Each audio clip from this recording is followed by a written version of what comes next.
we just have to be really, really careful in how we go about it. I mean, there's a reason why there's an investigation. Attorney General Jeff Sessions has said the DOJ is also looking into this. I really trust the professionals to do their jobs because they, as much as anyone else, want to find out who some of these individuals are that are pictured, assaulting other individuals or, of course, driving their cars into someone. But we can't get carried away in this frenzy and actually do more harm than good with the intent here. Well, no, George Washington was a slave owner. Was George Washington a slave owner?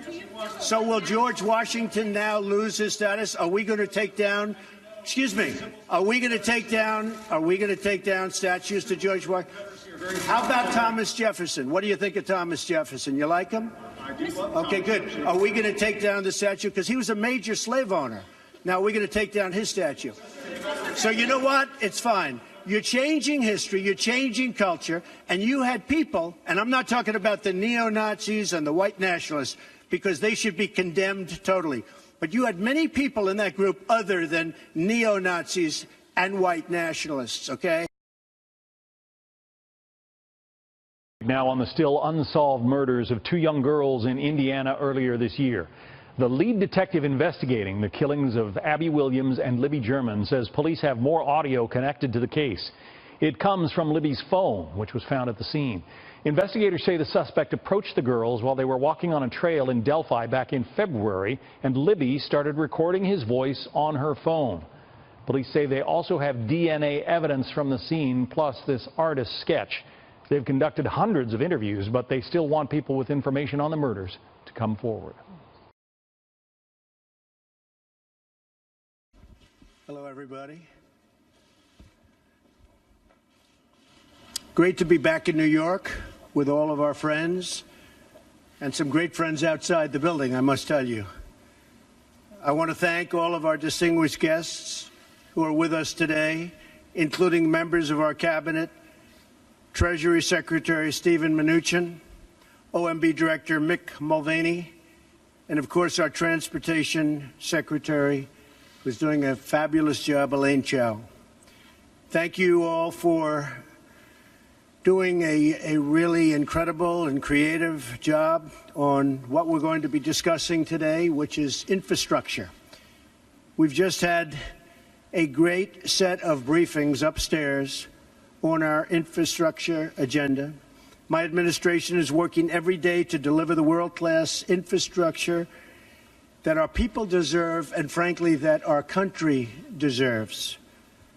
That's why I just signed a new executive order to dramatically reform the nation's badly broken infrastructure permitting process. Just blocks away is the Empire State Building. It took 11 months to build the Empire State Building. But today, it can take as long as a decade and much more than that. Many, many stories where it takes 20 and 25 years just to get approvals to start construction of a fairly routine highway. Highway builders must get up to 16 different approvals involving 9 different federal agencies governed by 29 different statutes. One agency alone can stall a project for many, many years and even decades. Not only does this cost our economy billions of dollars, but it also denies our citizens the safe and modern infrastructure they deserve. This over-regulated permitting process is a massive, self-inflicted wound on our country. It's disgraceful. Denying our people much-needed investments in their community. And I just want to show you this because it was just shown me, and I think I'm going to show it to the media. Both real and fake media, by the way. This is what it takes to get something approved today. Elaine, you see that? So this is what it takes. Permitting process flowchart. That's a flowchart. So that can go out to 20 years. This shows about 10. But that could go out to about 20 years to get something approved. This is for a highway. I've seen a highway recently in a certain state. I won't mention its name. It's 17 years. I could have built it for $4 or $5 million without the permitting process. It cost hundreds of millions of dollars, but it took 17 years to get it approved, and many, many, many, many pages of environmental impact studies. This is what we will bring it down to. This is less than 2 years. This is going to happen quickly. That's what I'm signing today. This will be less than 2 years for a highway. So it's going to be quick. It's going to be a very streamlined process. And by the way, if it doesn't meet environmental safeguards, we're not going to approve it. Very simple.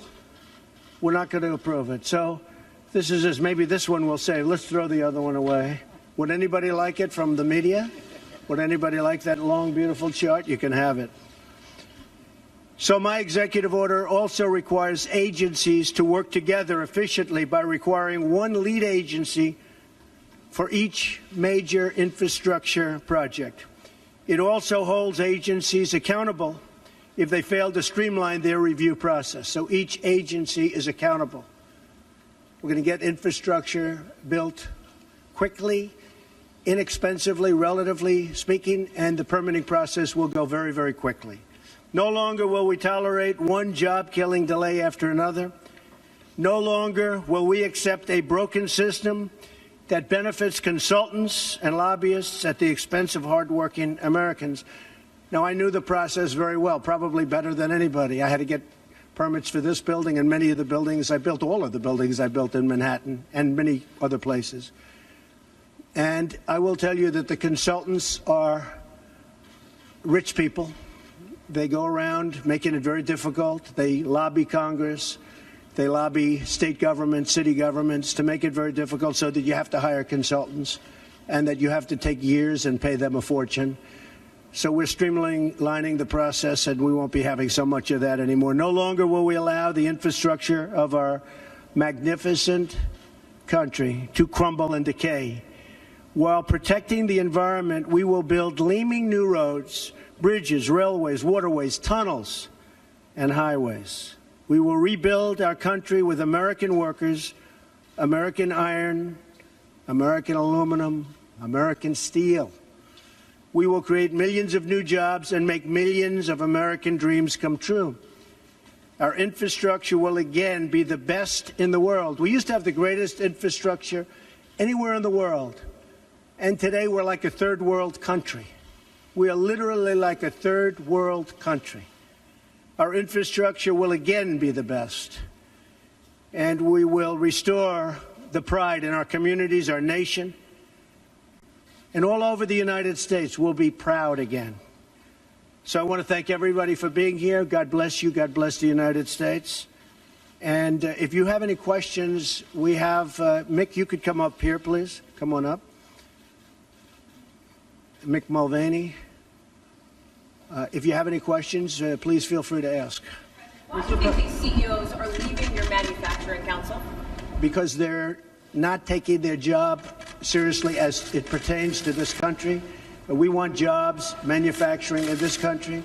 If you look at some of those people that you're talking about, they're outside of the country. They're having a lot of their product made outside. If you look at Merck as an example, take a look where, take a look at where their product is made. It's made outside of our country. We want products made in the country. Now, I have to tell you, some of the folks that will leave, they're leaving out of embarrassment because they make their products outside. And I've been lecturing them, including the gentleman that you're referring to, about you have to bring it back to this country. You can't do it necessarily in Ireland and all of these other places. You have to bring this work back to this country. That's what I want. I want manufacturing to be back into the United States so that American workers can benefit. Let me ask you, why did you wait so long last week? I didn't wait long. I didn't wait long. I didn't wait long. I wanted to make sure, unlike most politicians, that what I said was correct, not make a quick statement. The statement I made on Saturday, the first statement, was a fine statement. But you don't make statements that direct unless you know the fact. It takes a little while to get the facts. You still don't know the facts. And it's a very, very important process to me. And it's a very important statement. So I don't want to go quickly and just make a statement for the sake of making a political statement. I want to know the facts. If you go back to my, in fact, I brought it. I brought it. What did you bring, Mr. President? As I said on, remember this, Saturday, we condemn in the strongest possible terms this egregious display of hatred, bigotry, and violence. It has no place in America. And then I went on from there. Now, here's the thing. Excuse me. Take it nice and easy. Here's the thing. When I make a statement, I like to be correct. I want the facts. This event just happened. In fact, a lot of the event didn't even happen yet as we were speaking. This event just happened. Before I make a statement, I need the facts. So I don't want to rush into a statement. So making the statement when I made it was excellent. In fact, the young woman, who I hear is a fantastic young woman, and it was on NBC, her mother wrote me and said, through, I guess, Twitter, social media, the nicest things, and I very much appreciated that. I hear she was a fine, really actually an incredible young woman, but her mother on Twitter thanked me for what I said. And honestly, if the press were not fake, and if it was honest, the press would have said what I said was very nice. But unlike you and unlike the media, before I make a statement, I like to know the facts. They don't. How about a couple of infrastructure event? Was that terrorism? Say it. What? The CEO of Walmart said you missed a critical opportunity to help bring the country together. Did you? Not at all. I think the country. Look, you take a look. I've created over 1 million jobs since I'm president. The country is booming. The stock market is setting records. We have the highest employment numbers we've ever had in the history of our country. We're doing record business. We have the highest levels of enthusiasm. So the head of Walmart, who I know, who's a very nice guy, was making a political statement. I mean, ask him how he's doing. I do it the same way. And you know why? Because I want to make sure, when I make a statement, that the statement is correct. And there was no way of making a correct statement that early. I had to see the facts, unlike a lot of reporters. Nazis were there. I didn't know David Duke was there. I wanted to see the facts. And the facts, as they started coming out, were very well stated. In fact, everybody said his statement was beautiful. If he would have made it sooner, that would have been good. I couldn't have made it sooner because I didn't know all of the facts. Frankly, people still don't know all of the facts. It was very important. Excuse me. It was very important to me to get the facts out, and correctly, because if I would have made a fast statement, and the first statement was made without knowing much other than what we were seeing. The second statement was made after, with knowledge, with great knowledge. There's still things, there's still things that people don't know. I want to make a statement with knowledge. I wanted to know the facts. Okay. Was this two questions. Was this terrorism? And can you tell us how you're feeling about your chief strategist? Well, I think the driver of the car is a disgrace to himself, his family, and this country. And that is, you can call it terrorism. You can call it murder. You can call it whatever you want. I would just call it as the fastest one to come up with a good verdict. That's what I'd call it. Because there is a question. Is it murder? Is it terrorism? And then you get into legal semantics. The driver of the car is a murderer. And what he did was a horrible, horrible, inexcusable thing. Can you tell us how you're feeling about your chief strategist, Mr. Bannon? Can you talk about that? I would echo Maggie's question. Steve Bannon has come. I never spoke to Mr. Bannon about it. Tell us broadly what do you still have confidence in Steve? Well, we'll see. And look, I like Mr. Bannon. He's a friend of mine. But Mr. Bannon came on very late. You know that. I went through 17 senators, governors, and I won all the primaries. Mr. Bannon came on very much later than that. And I like him. He's a good man. He is not a racist. I can tell you that. He's a good person. He actually gets a very unfair press in that regard. But we'll see what happens with Mr. Bannon, but he's a good person, and I think the press treats him, frankly, very unfairly. Do you have confidence that Senator McCain has called on you to defend your National Security Advisor, H.R. McMaster, against some of these attacks? I did it the last time. And he called on it again, linking the Senator McCain? to the alt-right. And Senator McCain, you mean the one who voted against Obamacare? And he said who is Senator? You mean Senator McCain, who voted against us getting good health care? Senator McCain said that the alt-right is behind these attacks, and he linked that same group to those who perpetrated the attack in Charlottesville. Well, I don't know. I can't tell you. I'm sure Senator McCain must know what he's talking about. But when you say the alt-right, define alt-right to me. You define it. Go ahead. Well, I'm saying, define it for me. Come on, let's go. Senator McCain defined them as the same group. Okay, what about the alt-left that came charging at him? Excuse me. What about the alt-left that came charging at the, as you say, the alt-right? Do they have any semblance of guilt? This is Senator McCain's statement. Let me ask you this. What about the fact they came charging with clubs in their hands, swinging clubs? Do they have any problem? I think they do. So, you know, as far as I'm concerned, that was a horrible, horrible day. Wait a minute. I'm not finished. I'm not finished, fake news. That was a horrible day. I will tell you something. I watched those very closely, much more closely than you people watched it. And you have you had a group on one side that was bad, and you had a group on the other side that was also very violent.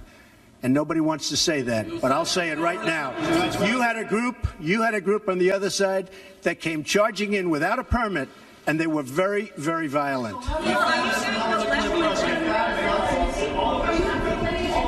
Go ahead. Do you think that what you call the alt-left is the same as neo-Nazis? Those people, all of those people, excuse me, I've condemned neo-Nazis. I've condemned many different groups, but not all of those people were neo-Nazis, believe me. Not all of those people were white supremacists by any stretch. Those people were also there because they wanted to protest the taking down of a statue, Robert E. Lee. So, excuse me, and you take a look at some of the groups and you see, and you know it if you were honest reporters, which in many cases you're not, but many of those people were there to protest the taking down of the statue of Robert E. Lee. So, this week it's Robert E. Lee. I noticed that Stonewall Jackson's coming down. I wonder, is it George Washington next week, and is it Thomas Jefferson the week after? You know, you really do have to ask yourself, where does it stop? But they were there to protest, excuse me, you take a look the night before, they were there to protest the taking down of the statue of Robert E. Lee. Infrastructure question, go ahead. Should statues of Robert E. Lee stay up? I would say that's up to a local town, community, or the federal government, depending on where it is located. Are you against the Confederacy? How concerned are you about race relations in America? And do you think things have gotten worse or better since you took office? I think they've gotten better or the same. Look, they've been frayed for a long time, and you can ask President Obama about that because he'd make speeches about it. But I believe that the fact that I brought in, it will be soon, millions of jobs. You see where companies are moving back into our country. I think that's going to have a tremendous positive impact on race relations. We have companies coming back into our country. We have 2 car companies that just announced. We have Foxconn in Wisconsin just announced. We have many companies, I say, pouring back into the country. I think that's going to have a huge positive impact on race relations. You know why? It's jobs. What people want now, they want jobs. They want great jobs with good pay. And when they have that, you watch how race relations will be.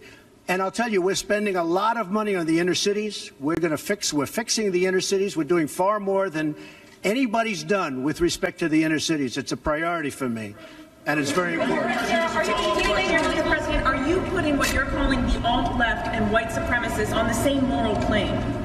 I'm not putting anybody on a moral plane. What I'm saying is this. You had a group on one side and you had a group on the other, and they came at each other with clubs, and it was vicious, and it was horrible, and it was a horrible thing to watch. But there is another side.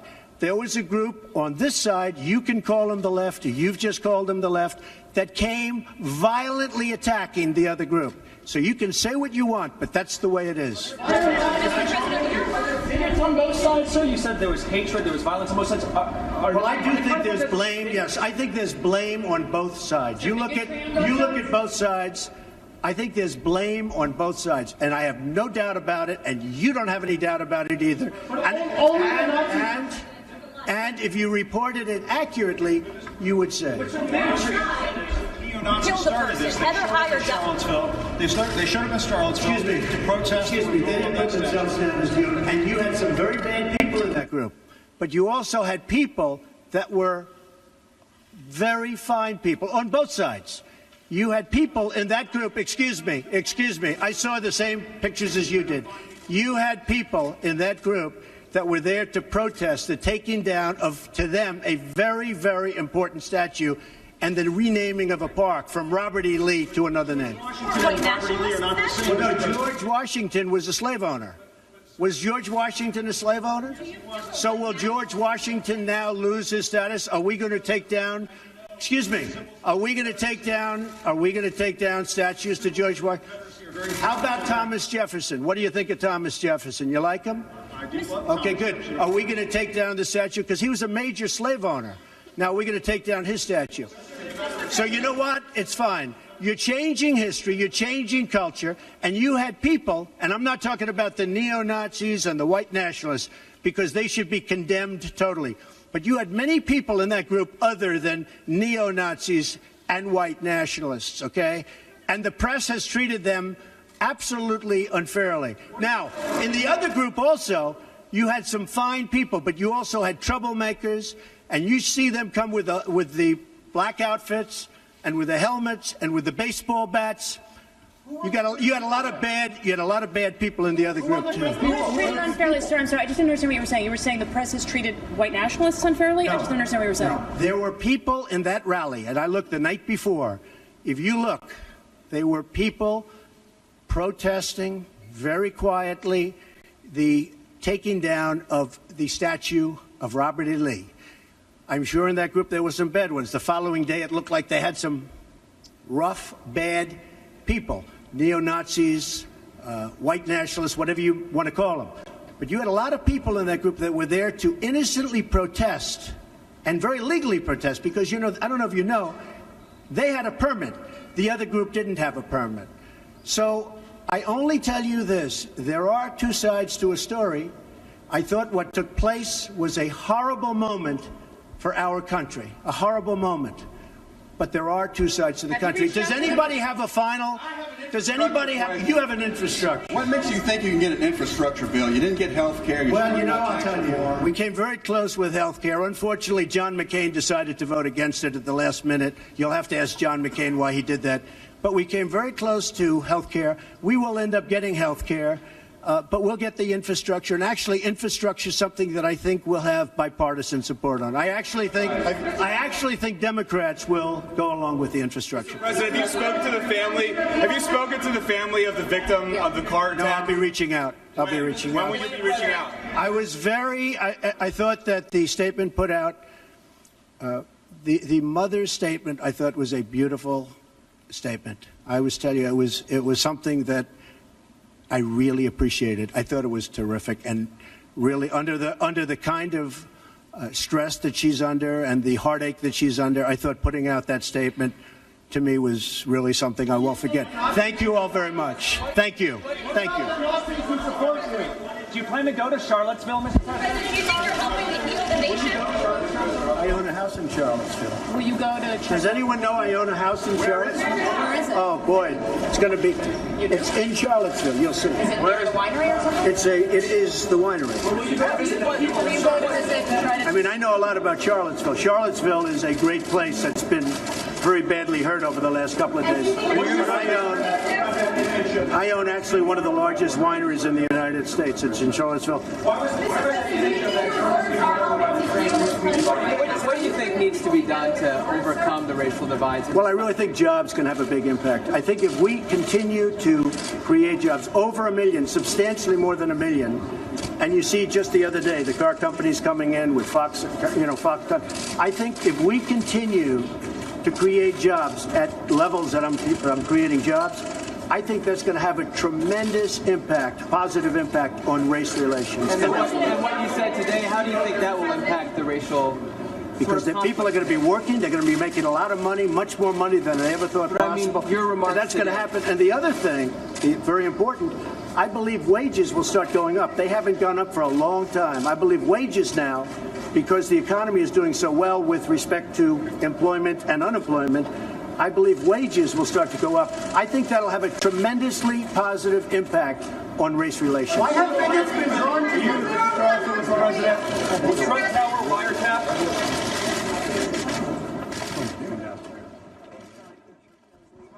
All right, everyone. So President Trump holding that press conference outside of those golden elevators at Trump Tower in New York City. So he announced the executive order on infrastructure, but of course, the reporters there took this opportunity to ask the president about the incidents that took place in Charlottesville over the weekend. You could see many of the questions, many of the topics addressed, all centered around the incident in Charlottesville. President Trump saying there is blame on both sides, and President Trump believing that jobs and more jobs will heal race relations in America. Again, you are watching Fox News Now here on fox10phoenix.com. A live look coming in from Trump Tower. Yeah, we'll take questions. No, we'll face you. We just thought you were tired. I think we're good. We thought you were tired. We're very high energy.